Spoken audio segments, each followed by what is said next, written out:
তার বাড়িতে নামাজ পড়ার অনুমতি না দেয়, তাহলে আমি আপনি কিভাবে বাড়িতে নামাজ পড়তে পারি, বা আমি আপনি কিভাবে নামাজ ছেড়ে দিয়ে থাকতে পারি? সম্মানিত উপস্থিতি, আজকে আমার আপনার যদি কোনো জায়গায় যাওয়ার প্রোগ্রাম থাকে, তাহলে আমরা ফজরের সময় উঠে যাই, কিন্তু নামাজের জন্য আমরা ফজরের সময় উঠতে পারি না। সম্মানিত উপস্থিতি, যেই লোকেরা নামাজ পড়তে আসে না, বাড়িতে বসে থাকে, আল্লাহ রসুল সাল্লাল্লাহু আলাইহি সাল্লাম তাদের সম্পর্কে কঠিন হুঁশিয়ারি দিয়েছেন। এবং আল্লাহ রসুল সাল্লাল্লাহু আলাইহি সাল্লাম বলেছেন, আমার মনে হয় এই মসজিদের ভিতরে, মানে মসজিদ নববীতে, আমার মনে হয় আমি একজন মানুষকে ইমামতির দায়িত্ব দিয়ে একটি কাঠের একটি টুকরা বা একদল কাঠের টুকরা দিয়ে ওই সমস্ত মানুষের বাড়িগুলোকে আমি আগুন দিয়ে জ্বালিয়ে দেই যারা নামাজ পড়তে আসে না। সম্মানিত উপস্থিতি, কত কঠিন হুঁশিয়ারি! আজকে এক শ্রেণী আলেম যারা নামাজের গুরুত্ব সম্পর্কে কঠিন হুঁশিয়ারি দিতেছে না, তাদেরকে অবশ্যই আল্লাহ রাব্বুল আলামিনের কাছে জবাব দিতে হতে হবে। আজকে সমাজের ভিতরে নামাজের গুরুত্ব সম্পর্কে যদি ওইভাবে বলা হয় এবং যদি বলা হতো, আজকে সমাজের ভিতরে নামাজের হার যত রয়েছে এর থেকে আরো অনেক বেশি থাকতো। সম্মানিত উপস্থিতি, শরীয়তের যে কোনো কথা কোনো আলেম যদি লুকিয়ে রাখে, অবশ্যই তাকে জাহান্নামের আগুনে নিক্ষেপ হতে হবে, জাহান্নামের আগুনের স্বাদ তাকে অবশ্যই গ্রহণ করতে হবে। সম্মানিত উপস্থিতি, যে আয়াতটি বললাম, আল্লাহ রাব্বুল আলামিন এখানে স্পষ্টভাবে বলে দিলেন, ফাখালাফা মিন বা'দিহিম খালফুন আদাউস সালাহ। তারপর এমন একটি সম্প্রদায় আসলো যারা নামাজকে নষ্ট করে ফেললো। তাহলে আমি আপনি ভেবে দেখুন, যখন মসজিদের মধ্যে আজান হয়ে যাওয়ার পরে জামাত আরম্ভ হয়ে যায়, আর যেই লোকেরা দোকানের সামনে, তিন আলিতে, মোড়ে, সমস্ত স্থানে তারা আড্ডা দেয়, তাহলে তারা কোন শ্রেণীর মানুষ আমি আপনি নিজেই ভাবনা করে দেখতে পারি। তারপর আল্লাহ রাসূল সাল্লাল্লাহু আলাইহি ওয়াসাল্লাম স্পষ্টভাবে বললেন, আল আহদুল্লাযী বাইনানা ওয়া বাইনাহুম আস-সালাহ ফামান তারাকাহা ফাকাদ কাফার। আল্লাহ রাসূল সাল্লাল্লাহু আলাইহি ওয়াসাল্লাম স্পষ্টভাবে বললেন, আহদ মানে হচ্ছে এগ্রিমেন্ট, আহদ মানে হচ্ছে এগ্রিমেন্ট। আল্লাহ রাসূল সাল্লাল্লাহু আলাইহি ওয়াসাল্লাম বললেন, মুসলমানের এবং কাফেরদের মধ্যে যে এগ্রিমেন্ট সেটি হলো নামাজ। আল্লাহ রাসূল সাল্লাল্লাহু আলাইহি ওয়াসাল্লাম কি বললেন? আল্লাহ রাসূল সাল্লাল্লাহু আলাইহি ওয়াসাল্লাম বললেন, মুসলমান এবং কাফেরদের মধ্যে যে এগ্রিমেন্ট সেটি হলো নামাজ। ফামান তারাকাহা ফাকাদ কাফার। যেই ব্যক্তি নামাজ ছেড়ে দিল সে কুফরি করলো। ফামান তারাকাহা ফাকাদ কাফার। যেই ব্যক্তি নামাজ ছেড়ে দিল সে ব্যক্তি কুফরি করলো। ফামান তারাকাহা ফাকাদ কাফার। যেই ব্যক্তি নামাজ ছেড়ে দিল সেই ব্যক্তি কুফরি করলো। তারপর আল্লাহ রাসূল সাল্লাল্লাহু আলাইহি সাল্লামের আরো বিভিন্ন হাদিস রয়েছে। আল্লাহ রাসূল সাল্লাল্লাহু আলাইহি সাল্লাম আরো বলেছেন, ওয়ামান তারাকাস সালাতা মুতাআম্মিদান ফাকাদ কাফার। যেই ব্যক্তি জেনে শুনে এক ওয়াক্ত সালাত নষ্ট করে দিল, এক ওয়াক্ত সালাত কামাই দিল, বা এক ওয়াক্ত সালাত আদায় করলেন না, সেই ব্যক্তি কাফের হয়ে গেল।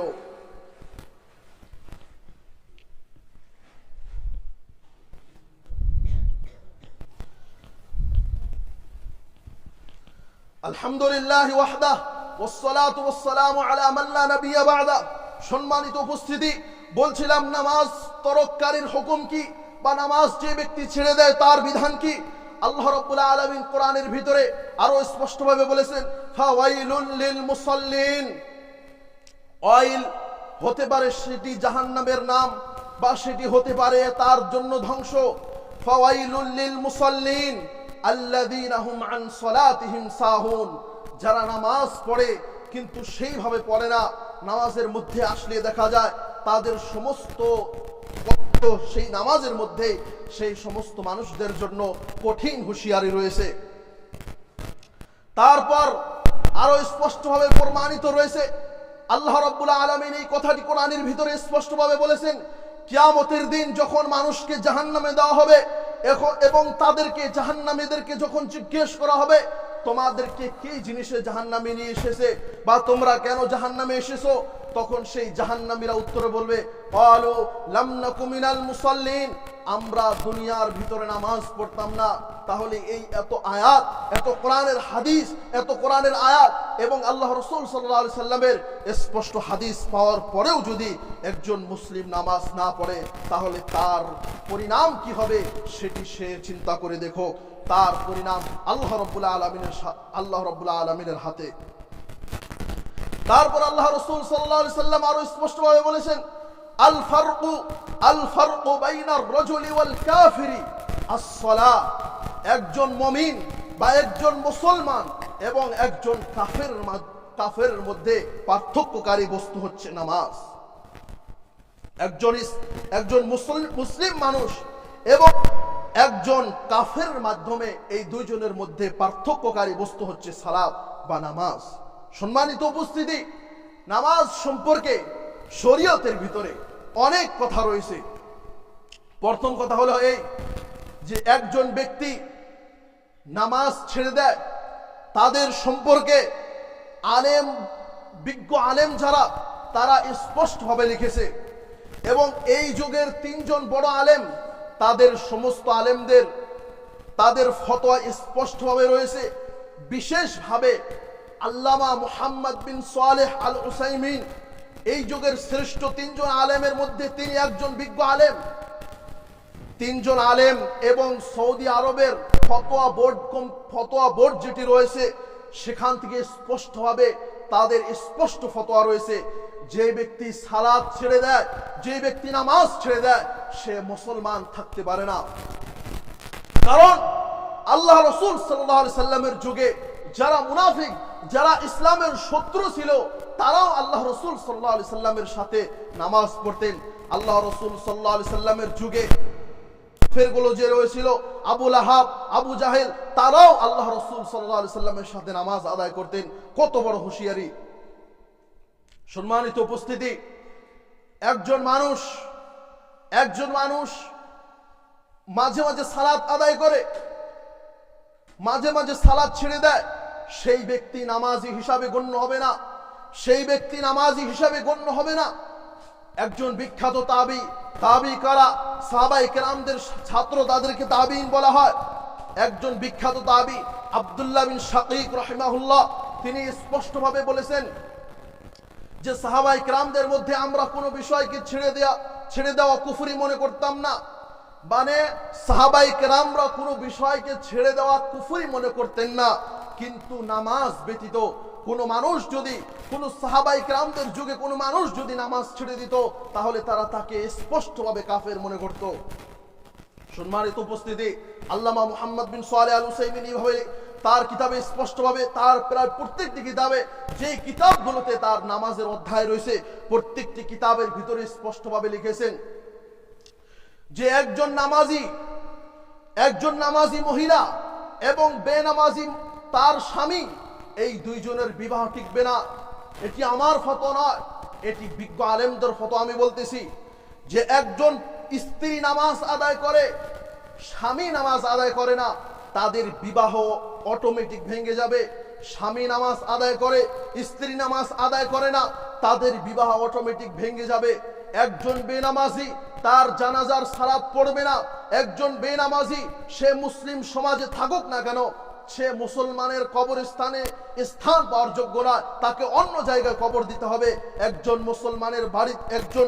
বেনামাজের বাড়িতে একজন মুসলমান মানুষ কখনো বিয়ে শাদীতে যেতে পারে না। একজন বেনামাজের বাড়িতে কখনো বিয়ে শাদীর প্রোগ্রামে একজন মুসলমান যেতে পারে না। অনেক ধরনের কঠিন হুঁশিয়ারি রয়েছে।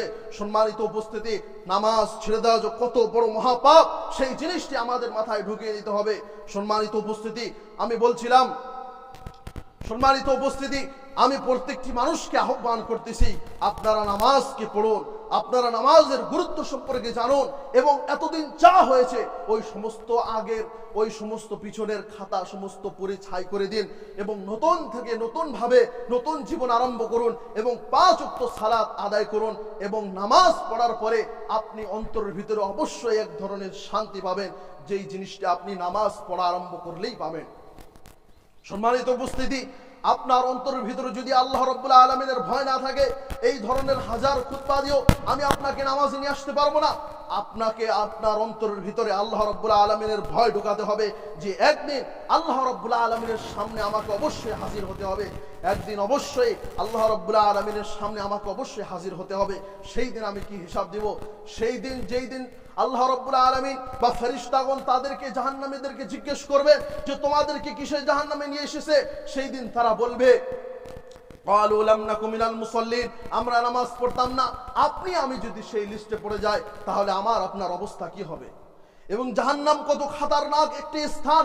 জাহান্নাম সম্পর্কে বলা হয়, একজন মানুষ সে জন্ম থেকে নিয়ে মৃত্যু পর্যন্ত জীবনে কষ্ট দেখেনি, সে সুখে বড় হয়েছে, সেই মানুষটাকে যদি জাহান্নামের মধ্যে এক মুহূর্তের জন্য যদি ঢুকিয়ে বাহির করা হয়, সে তার দুনিয়ার সারা জীবনের সুখ শান্তি ভুলে যাবে এবং সে ভাববে যে আমি জীবনে সুখ দেখিনি, সেই জাহান্নামের এক মুহূর্তের কষ্টের কারণে। সম্মানিত উপস্থিতি, আপনি নিজে সালাত আদায় করবেন, আপনার সন্তানদেরকেও আদেশ করবেন। সালাত কত গুরুত্বপূর্ণ আমি বলতে চাচ্ছি। আল্লাহ রাসূল সাল্লাল্লাহু আলাইহি সাল্লাম বলেছেন যে তোমাদের সন্তানরা যখন 7 বছর বয়স হয় তখন তাদেরকে তুমি নামাজের আদেশ করো, এবং যখন 10 বছর বয়স হয়ে যায় তারপরেও যদি নামাজ আদায় না করে তাহলে তুমি তাদেরকে মারধর করো এবং তাদের বিছানা আলাদা করে দাও। সম্মানিত উপস্থিতি, কত কঠিন ভাবে আল্লাহ রাসূল সাল্লাল্লাহু আলাইহি সাল্লাম বলেছেন। সম্মানিত উপস্থিতি, আল্লাহ রাসূল সাল্লাল্লাহু আলাইহি সাল্লাম মৃত্যু রোগে আক্রান্ত। আল্লাহ রাসূল সাল্লাল্লাহু আলাইহি সাল্লাম দুনিয়া থেকে বিদায় নেবেন। আল্লাহ রাসূল সাল্লাল্লাহু আলাইহি সাল্লাম বিছানা থেকে উঠতে পারেন না। দুইজন সাহাবায়ে কেরামের কাঁধে ভর করে আল্লাহ রাসূল সাল্লাল্লাহু আলাইহি সাল্লাম মসজিদে আসেন, এবং হাদিসের ভিতরে স্পষ্টভাবে লেখা হয়েছে রিজলাহু তাখুত্তানি বিল আরদ, যে আল্লাহ রাসূল সাল্লাল্লাহু আলাইহি সাল্লামের দুইটি পা মাটিতে হেঁচড়ে যাচ্ছিল। মানে আল্লাহ রাসূল সাল্লাল্লাহু আলাইহি সাল্লাম তিনি তার জীবনের শেষ মুহূর্তের কথা বলতেছি, যে সে ভালো করে হাঁটতে পারতেন না, সেই সময়ের কথা বলছি। সেই সময় আল্লাহ রাসূল সাল্লাল্লাহু আলাইহি সাল্লাম জামাতে গিয়ে সালাত আদায় করতেন। আল্লাহ রাসূল সাল্লাল্লাহু আলাইহি সাল্লামের জন্য সমস্ত সাহাবায়ে কেরামগণ অপেক্ষা করলেন। অপেক্ষা করার পরে দেখা গেল আল্লাহ রাসূল সাল্লাল্লাহু আলাইহি সাল্লাম নামাজের জন্য আসলেন না। আল্লাহ রাসূল সাল্লাল্লাহু আলাইহি সাল্লাম বললেন যে তোমাদের মধ্যে আবু বকর রাদিয়াল্লাহু তাআলা আনহু, যিনি ইসলামের প্রথম খলিফা, তাকে তোমরা ইমাম বানিয়ে সালাত আদায় করো। এইভাবে চলতে থাকে। আল্লাহ রাসূল সাল্লাল্লাহু আলাইহি সাল্লাম নামাজে যেতে পারেন না। আল্লাহ রাসূল সাল্লাল্লাহু আলাইহি সাল্লামের হুজরা, আল্লাহ রাসূল সাল্লাল্লাহু আলাইহি সাল্লামের যে রুম, সেটি মসজিদে নববীর সাথে অ্যাডজাস্ট ছিল, একদম মিলিত ছিল। আল্লাহ রাসূল সাল্লাল্লাহু আলাইহি সাল্লাম পর্দা ফাঁক করে দেখে যে মুসলমানরা, সাহাবায়ে কেরামগণ জামাতের সাথে সালাত আদায় করতেছে। এই দৃশ্য দেখে আল্লাহ রাসূল সাল্লাল্লাহু আলাইহি সাল্লামের দু চোখে পানি এসে যায়। আয়েশা রাদিয়াল্লাহু তাআলা আনহা বলেন, হে আল্লাহর রাসূল, এই সময় চোখে পানি আসার কি কথা? আল্লাহ রাসূল সাল্লাল্লাহু আলাইহি সাল্লাম বলেন, হে আয়েশা, এটা কোনো দুঃখের পানি নয়, এটা সেই সুখের পানি, যে নামাজ কায়েম করার জন্য আমি অনেক মার খেয়েছি, অনেক কষ্ট পেয়েছি, আমার মাথা ভেঙেছে, আমার শরীরে মানুষ পাথর মেরেছে এই নামাজ কায়েম করার জন্য, এবং আজকে এই দৃশ্য দেখে সুখের কারণে, শান্তির কারণে আমার চোখ দিয়ে পানি বাহির হয়ে গিয়েছে। সম্মানিত উপস্থিতি, একটু তাদের কুরবানি, তারা কতটুকু কুরবানি দিয়েছে। তারা পাগল ছিল, তারা দুনিয়ার আখিরাতের জন্য, তারা দুনিয়ার সমস্ত বিষয়কে বিক্রি করে দিয়ে। এই জন্য আল্লাহ রাব্বুল আলামিন সমস্ত সাহাবায়ে কেরামদের সম্পর্কে বলেছেন, ইন্নাল্লাহা আশতারা মিনাল মুমিনিনা আনফুসাহুম ওয়া আমওয়ালাহুম বিআমওয়ালিহিম আল জান্নাহ, যে আল্লাহ রাব্বুল আলামিন তাদের দুনিয়ার ভিতরে সমস্ত ধন সম্পদ, সমস্ত বিষয় বিক্রির কারণে আল্লাহ রাব্বুল আলামিন তাদেরকে জান্নাত দিয়েছেন। সম্মানিত উপস্থিতি, এত কুরবানি দিয়েছে আল্লাহ রাসূল সাল্লাল্লাহু আলাইহি সাল্লাম, সাহাবায়ে কেরামগণ শুধু এই নামাজ কায়েম করার জন্য। মক্কায় যেই সময় ইসলামের দাওয়াত গতিতে চলতেছিল না, যেই সময় লুকিয়ে লুকিয়ে মক্কার ভিতরে আল্লাহ রাসূল সাল্লাল্লাহু আলাইহি সাল্লাম দাওয়াত দেন, যেই সময় আল্লাহ রাসূল সাল্লাল্লাহু আলাইহি সাল্লাম এবং সাহাবায়ে কেরামদের ক্ষুদ্র একটি দল কাবা শরীফে জাহিরি ভাবে সালাত আদায় করতে পারছিল না, সেই সময় পাহাড়ের কোন গুহায় গিয়ে লুকিয়ে তাও তারা সালাত আদায় করেছে, তাও তারা সালাত বাদ দেয়নি। সম্মানিত উপস্থিতি, কোরআনের ভিতরে আপনি কোরআন পড়লে বুঝতে পারবেন আল্লাহ রাব্বুল আলামিন কোরআনের ভিতরে যত মুমিন, যত সালাফে সালেহিন, যত মুমিন পরহেজগার নরনারী যারা গুজরে গিয়েছে, তাদের সমস্ত মানুষদের বৈশিষ্ট্যের মধ্যে একটি কমন বৈশিষ্ট্য আল্লাহ রাব্বুল আলামিন কোরআনের ভিতরে বলেছেন যে তারা রাতের সালাত আদায় করত। মানে একজন মানুষ যদি রাতে 2টা 3টা উঠে সালাত আদায় করে, তাহলে কি সেই মানুষটা ফরজ সালাত বাদ দিতে পারে? কখনো বাদ দিতে পারে না। সম্মানিত উপস্থিতি, ইসলামের দ্বিতীয় খলিফা ওমর রাদিয়াল্লাহু তাআলা আনহু যখন খলিফার মসনদে আসার পরে ওমর রাদিয়াল্লাহু তাআলা আনহু বললেন, ইন্না আহাম্মাল উমুরি ইনদি আস-সালাহ, আমার নিকটে একটি দেশের রাষ্ট্রের বিধানের মধ্যে সমস্ত আইন কানুন থাকার পরেও আমার নিকটে সবচেয়ে দামি কানুন, আমার নিকটে সবচেয়ে দামি আইন হচ্ছে আস-সালাহ, নামাজ। সম্মানিত উপস্থিতি, আল্লাহ রাসূল সাল্লাল্লাহু আলাইহি সাল্লাম জীবনের শেষ মুহূর্তে আল্লাহ রাসূল সাল্লাল্লাহু আলাইহি সাল্লাম বিছানায় শুয়ে আছেন, আয়েশা রাদিয়াল্লাহু তাআলা আনহা পাশে। আল্লাহ রাসূল সাল্লাল্লাহু আলাইহি সাল্লামের জান যায় অবস্থা। সেই সময় আল্লাহ রাসূল সাল্লাল্লাহু আলাইহি সাল্লাম নামাজ সম্পর্কে উম্মতকে বলেছেন, আসসালাহ আসসালাহ ওয়া মা মালাকাত ঈমানুকুম, হে আমার উম্মত, তোমরা নামাজকে নষ্ট করিও না, তোমরা নামাজের পাবন্দী করো এবং তোমাদের যে দাসী লন্ডি রয়েছে তাদের সম্পর্কে তোমরা ভালো ধারণা রাখো, তাদের সাথে ভালো আচরণ করো। সম্মানিত উপস্থিতি, ইসলামের ভিতরে নামাজের গুরুত্ব অনেক, এবং আজকে যতটুকু বললাম এইভাবে আরো অনেক খুতবা দেওয়ার পরে ওই নামাজের টপিক শেষ করা যাবে না। তো সম্মানিত উপস্থিতি, আমি বলতে চাই আপনারা নামাজ আদায় করুন, এবং এই ইলহাদ মানে দিন থেকে দূরি আমাদের দেশে অনেক বেশি, দিন থেকে দূরি আমাদের দেশে অনেক বেশি।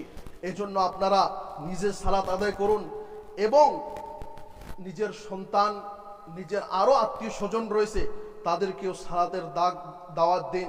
একজন মানুষ যতই ভালো কাজ করুক না কেন, সে যদি আল্লাহর ফরজ বিধান তরক করে দেয়, ফরজ বিধান যদি বাদ দিয়ে দেয়, তাহলে সেই ব্যক্তি আল্লাহর নিকটে প্রিয় হতে পারে না। সে 1000 টাকা দান করুক, সে 1000 মসজিদ বানিয়ে দিক, তার সেই সমস্ত বস্তু আল্লাহ রাব্বুল আলামিন কবুল করবেন না যতক্ষণ পর্যন্ত সে ফরজ বিধান আদায় করবেন না। এবং আমাদের দেশের ভিতরে কি হয়, যখন মসজিদে আজান হয়ে যাওয়ার পরেও কখনো পার্থক্য বোঝা যায় না। আমি আমার নিজে চোখে দৃশ্য দেখেছি। আমি এই রমজান মাসে আমাদের বছরের পরীক্ষা ছিল, মহারাষ্ট্রেতে আমি থেকেছি। সেখানে আমরা একদিন ইফতারের সময় বাজারে লেট হয়ে গিয়েছে, তো আমরা ভাবছি যে আমরা বাজারে ইফতার করব। যখন আজান হয়ে গেল, আজান হওয়ার পরে এত বড় সমস্ত মার্কেট অফ হয়ে গেল, বন্ধ হয়ে গেল। আমরা সেই দৃশ্যটা দেখে আচরিত খেয়েছি যে এমনও দৃশ্য হতে পারে। তো সম্মানিত উপস্থিতি, নিজের ভিতরে ইসলামের জন্য একটু হলে দরদ বাহির করেন, এবং আপনি যদি পরহেজগার থাকেন, আপনার এই পরহেজগারিতার প্রভাব আপনার সন্তান, আপনার নাতিপুতি, তাদের ঘরে নাতিপুতি আসবে, তাদের উপরও পড়বে আপনি যদি পরহেজগার থাকেন। এর দলিল কোরআনের ভিতরে, সূরা কাহফের ভিতরে আল্লাহ রাব্বুল আলামিন স্পষ্টভাবে করে দিয়েছেন। তো সম্মানিত উপস্থিতি, নামাজ অনেক গুরুত্বপূর্ণ একটি ইবাদত। আমি জানি না কতটুকু নামাজের গুরুত্ব সম্পর্কে বুঝাতে পারলাম। আপনারা যতটুকু বুঝেছেন, আপনারা 5 ওয়াক্ত সালাত আদায় করার চেষ্টা করুন। আপনি 10 দিন নামাজ পড়ুন 5 ওয়াক্ত, কিছুই না। আপনি আজকে ভাবতেছেন যে আমি নামাজ পড়তে পারবো না, আমার অনেক কষ্ট, এই কষ্ট, কিছুই না। আপনি কন্টিনিউ পড়া আরম্ভ করেন, এই সমস্ত কষ্ট দূর হয়ে যাবে, এবং নামাজের মাধ্যম দিয়ে আল্লাহ রাব্বুল আলামিনের নিকটে সাহায্য গ্রহণ করুন। এবং খুতবার শেষে আমরা আল্লাহ রাব্বুল আলামিনের নিকটে দোয়া করতেছি, হে আল্লাহ, তুমি আমাদের গুনাহগুলোকে ক্ষমা করে দাও, আমিন। আমাদেরকে তুমি সালাতি বানিয়ে দাও, আমিন। আমাদেরকে তুমি নামাজি বানিয়ে দাও, আমিন। আমাদের পূর্বের গুনাহগুলোকে তুমি ক্ষমা করে দাও, আমিন। আমাদের মধ্যে যারা বিমারস্থ রয়েছে তাদেরকে তুমি আরোগ্য দান করো, আমিন। আমাদের মধ্যে যারা কবরবাসী হয়েছে তাদেরকে তুমি জান্নাত দান করো, আমিন। আমাদেরকে সমস্ত ধরনের ফিতনা থেকে তুমি মাহফুজ রাখো, আমিন। আমাদেরকে সমস্ত ধরনের ফিতনা, দাজ্জালের ফিতনা, কবরের ফিতনা, আখিরাতের ফিতনা, দুনিয়ার ফিতনা, নারীর ফিতনা, সমস্ত ধরনের ফিতনা থেকে আমাদেরকে তুমি হেফাজত করো, আমিন। ওয়া আখিরু দাওয়ানা আলহামদুলিল্লাহি রাব্বিল আলামিন।